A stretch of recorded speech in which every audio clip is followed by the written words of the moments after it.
Start with the Bible. Stay with the Bible. I am Mr. Batman, the Dark Knight of Logic, and we are making the kingdom great again by keeping the commandments of Yahweh and teaching others to do the same.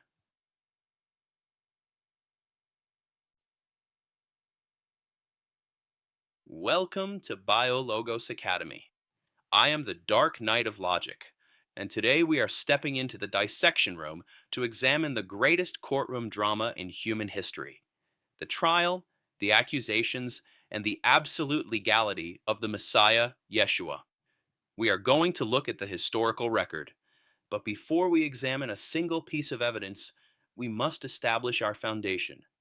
As a former debate teacher, I see people making the same fatal error over and over again when they approach the scriptures. They try to argue from neutral ground. They try to judge the actions of Yeshua, the accounts of the Brit Hadashah, and the history of the Tanakh by the arbitrary, shifting, vacuous standards of modern secularism. Let me be perfectly clear. There is no neutral ground. None. Knowledge, logic, and science itself are impossible and absolutely cannot be justified without the existence of the Creator, Yahweh. When a skeptic or a scoffer tries to put the Bible on trial, I stop them immediately and ask the only question that matters. By what standard? By what standard are you evaluating truth? Without the Creator, your logic is just chemical fizz in an evolved brain. But we know better. We look at the universe through the lens of irreducible complexity, and we see the undeniable fingerprint of the Almighty. Therefore, our standard is not human opinion. Our standard is the eternal, unchanging word of Yahweh. Today's question cuts right to the heart of biblical jurisprudence. Why didn't the Pharisees and Sadducees, the supposed experts in the law, use the Deuteronomy 13 or 18 test to legally disqualify Yeshua? I will answer that question with a question. Did they not try? And more importantly, by what standard were they actually judging him? Let's open the scroll and dissect this using the very laws of Yahweh. Let us look at Deuteronomy 18. Moses, the great lawgiver, prophesied that Yahweh would raise up a prophet like him from among their brothers. What was the defining characteristic of this coming prophet? Yahweh said, "I will put my words in his mouth, and he shall speak unto them all that I shall command him." Now, examine the historical record of the Brit Hadashah. What did Yeshua constantly, repeatedly claim?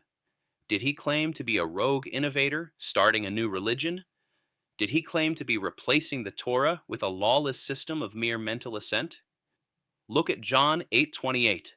Yeshua declares, "I do nothing on my own, but speak just what the Father has taught me." He was actively claiming the Deuteronomy 18 mantle. His actions aligned perfectly with the words of Yahweh. Every word he spoke, every miracle he performed, miracles of irreducible complexity that defied the natural order, was a direct demonstration of the Father's authority. But wait, the skeptics and the religious hypocrites of his day pushed back. They tried to frame him as a deceiver. So we must turn to the ultimate test, Deuteronomy chapter 13. Deuteronomy 13 explicitly defines a false prophet. It states that even if a dreamer of dreams produces signs and wonders, if he says, "Let us go after other gods and let us serve them," he is a false prophet. The judgment for that is death. So I ask you, and I want you to think logically about this.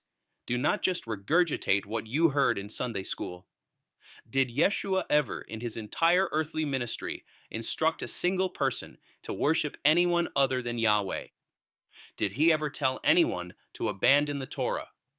The answer is an emphatic, mathematically absolute no. Listen to his words in Matthew 5. He told the crowds and his disciples that not one jot or one tittle would pass from the law until heaven and earth pass away. He pointed everyone directly back to the Father and the Father's instructions. Remember, we must define terms correctly. What is sin? 1 John 3:4 defines sin strictly as lawlessness. It is the rejection of Yahweh's Torah. If Yeshua taught people to break the Torah, he would be teaching lawlessness. He would be a sinner, but he did not. He passed the Deuteronomy 13 test with absolute terrifying perfection. Now, let that sink in. Let the logic of the situation wash over you. If they couldn't convict him of breaking the written Torah, what were the Pharisees actually furious about? Were they defending the law of Yahweh, or were they defending the traditions of the elders? When they accused Yeshua of breaking the Sabbath, like when he healed a man with a withered hand, restoring the irreducible complexity of human biology in an instant, were those actual violations of Yahweh's written commands, or were they violations of the Pharisees' man-made fences, their oral law? Yeshua did not break the Torah. He took a sledgehammer to their unbiblical additions to it. He exposed their logical contradictions. He rebuked them to their faces, asking them, "Why do you break the commandment of Elohim for the sake of your tradition?"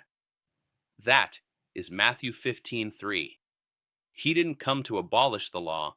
He came to abolish the false, man-made interpretations that had enslaved the people. Look at the record of his illegal nighttime trial. Matthew 26, verses 59 to 60, tells us the chief priests and the whole Sanhedrin were looking for false evidence against Yeshua so they could put him to death. But they did not find any, though many false witnesses came forward. Apply your logic. Use the brain Yahweh gave you. If Yeshua had actually violated Deuteronomy 13 or 18, they wouldn't have needed false witnesses, would they? If he was a Torah breaker, they could have simply opened the scroll of Moses, pointed to his actions, and executed him legally, according to the Torah. The fact that they had to fabricate charges in the middle of the night, the fact that they had to rely on the pagan empire of Rome to execute him, proves definitively that the true experts of the law knew they had no biblical case. They didn't use Deuteronomy 13 and 18 to disprove him because those very chapters proved him. His perfect obedience exposed their hypocrisy, their lawlessness, and their shifting standards. And since they could not defeat him with logic, since they could not defeat him with the scriptures, they resorted to murder. But the grave could not hold the true word of life. The ultimate verdict is this: Yeshua is exactly who he claimed to be. He is the prophet like Moses. He is the living embodiment of the Torah. You cannot have the Messiah while rejecting the Father's law, because to reject the Torah is to embrace lawlessness. And Yeshua will say to the lawless in the end, "Depart from me. I never knew you." We don't argue from neutral ground here. We stand on the rock of the Word. In our next lesson, we will dive deeper into the specific man-made fences Yeshua destroyed, and how we today must tear down the traditions of men to walk in the true Hebraic roots of our faith. Visit biologosacademy.com for more Torah Bible resources. Making the Kingdom Great Again, Matthew 5:19.